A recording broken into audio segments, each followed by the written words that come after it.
Chapter 8. We all watched the sheriff park his truck and climb out of the hole where a door should have been. The last of the dust from the barn settled, revealing the dented silver yowl of the moon, and the basin of the ranch became a patchwork quilt of moonlight and moving shadows. Built like a pro wrestler long past prime, with muscles gone the way of beer and jello, the sheriff strode forward, his gait a cautious saunter. As he pulled out a flashlight and aimed the beam in our direction, Uncle Autry moved to intercept him. "Sheriff Brown! Jonas! What a surprise!" Autry offered his hand to the officer, greeting him like an old friend. "What in blazes happened here, Autry? Your barn, The sheriff trailed off, removing his hat and pointing it at the rubble. "It fell down," Uncle Autry nodded, appraising the wreckage alongside the sheriff. My uncle crossed his arms and clucked his tongue once, with a shake of his head, as if to say, "They sure don't build barns the way they used to." "I knew you were having a party tonight," the sheriff continued, "but you're supposed to raise the roof, not knock it in." He panned the beam of his flashlight up the river toward the bug house. "At least your spare's still standing. Is everyone okay?" The flashlight's beam came back around, moving between the wreckage and the scattered family members, some of whom were already leaving, shy of too much unwanted attention. "Dolly's jars, all gone!" I could hear Great Aunt Jules bemoaning the loss of her sister Savvy Life's work, as she snuck toward her car. "Her wedding jar, too! What a tragedy!"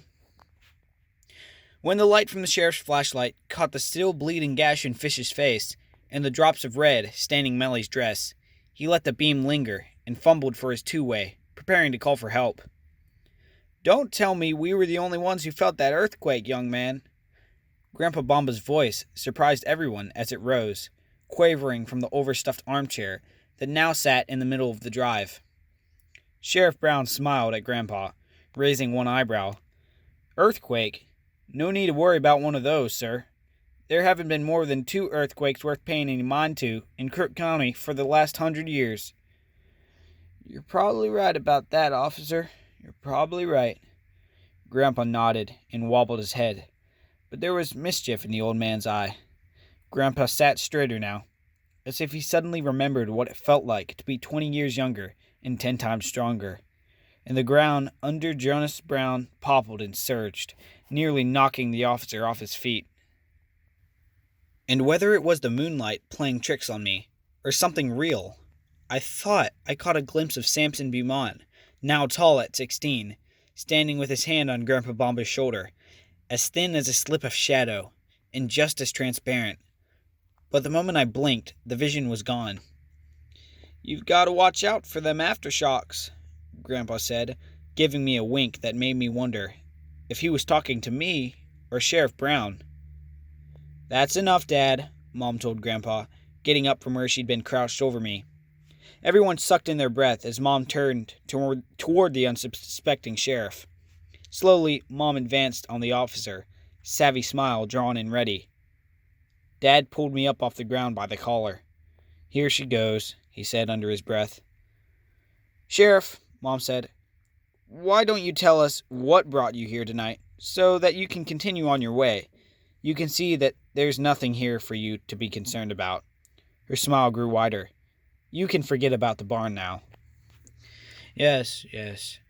Brown's speech grew muddled. "Nothing here to worry about, nothing at all. I just came looking for a lost girl." Forgetting about the fallen barn as Mom instructed, the sheriff turned back to my uncle. "Cabot's girl has run off again, Autry. I'm sure she'll turn up when she's done chasing stories, but I've been making the rounds in case anyone's seen her." "Sarah Jane?" A deep frown creased Autry's brow. "Sorry, Jonas, I haven't seen her. How long has she been gone?" Brown snorted his reply. "Just since this morning. But you know Noble Cabot. He's got me out combing the hills. Sarah Jane slipped past the housekeeper before breakfast." "What makes you think she might have come this way?" Brown scratched his head, I guess. Brown scratched his head. "Willie said she was in his shop earlier today, making copies of those tomfool papers of hers." He smiled. "That one about Bigfoot staying at the bed and breakfast really had me going. I almost dropped by to take a look. That girl writes whoppers and steel traps, where other folks write words and sentences. Finding himself chuckling, Brown stopped and straightened his belt. Apparently, Sarah Jane took off at the same time as a couple of other kids who were in his shop today. A young girl wearing a football helmet and an older boy, brother and sister maybe. Willie said the girl mentioned your ranch and a wedding here tonight, so I thought I'd give it a shot. I was also hoping the kids might have seen what happened here, he added, pointing his flashlight towards the large hole in his vehicle. My truck got busted up about the same time the kids were in Willie's shop. My truck and one of Gus Nary's motorcycles, which fared a heap worse. The entire thing's in pieces. Looks like someone took the whole bike apart quicker than grass through a goose. I held my breath, as everyone but the sheriff looked from the truck, to the barn, to me.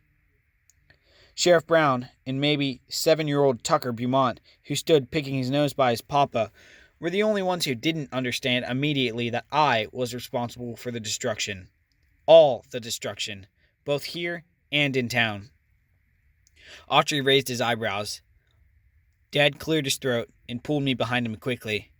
Mom, Mibs, and Aunt Jenny all moved to block the sheriff's view of Fedora, where she knelt, picking up scattered jar lids, the same way she scrabbled for her fallen change inside the 5 and dime.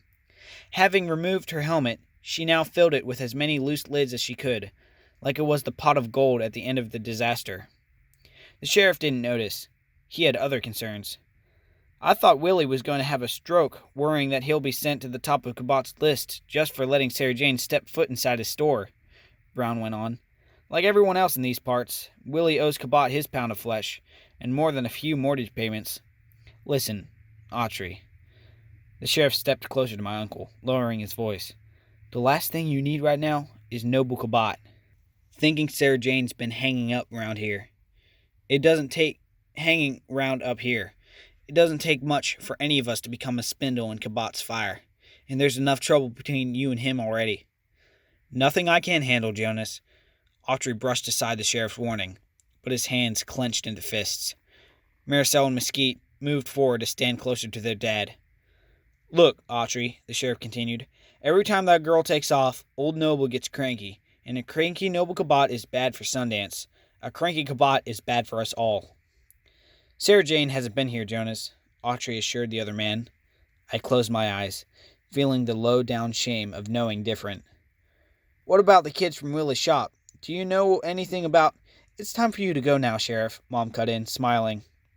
Brown paused, checking his watch in the glow from his flashlight. Time for me to go, he echoed mechanically, moving back in the direction of his truck. Let me know if you see hide or hair of Sarah Jane. Watching the sheriff go, I began to shake. You all right, Ledge? Autry asked, coming to stand next to me. I nodded, saying nothing, trying not to flinch as the snaps of my uncle's shirt began to pop off one by one and ping into the gravel. Autry looked down at his missing snaps and shook his head. I wondered if this would be the final straw, the thing that tipped the scales and triggered a total meltdown, tongue-lashing for my uncle. But to a guy who'd give you the shirt off his back, apparently a couple of snaps, and an entire barn were nothing. When Autry looked up, he was grinning. Dude, you are a bulldozer. He shook his head again. What a powerhouse. Imagine what you'll be able to do once you finesse that a little. I couldn't imagine. I'd wrecked everything. The barn, the wedding, Dad's dreams, not to mention my hopes of ever having any kind of normal life. Where was the finesse in that? I'd even robbed Grandpa of the perfect comfort in his final days. All of Grandma's jars were smashed to smithereens, all but one, and I'd let that one get away. While Sarah Jane Cabot may not have known what it meant to have a savvy, she'd seen enough to start asking all the wrong questions. Now, with Grandma's last surviving jar, she had what every good reporter wants most: proof. As the lights of Jonas Brown's truck disappeared over the south ridge, I prayed again.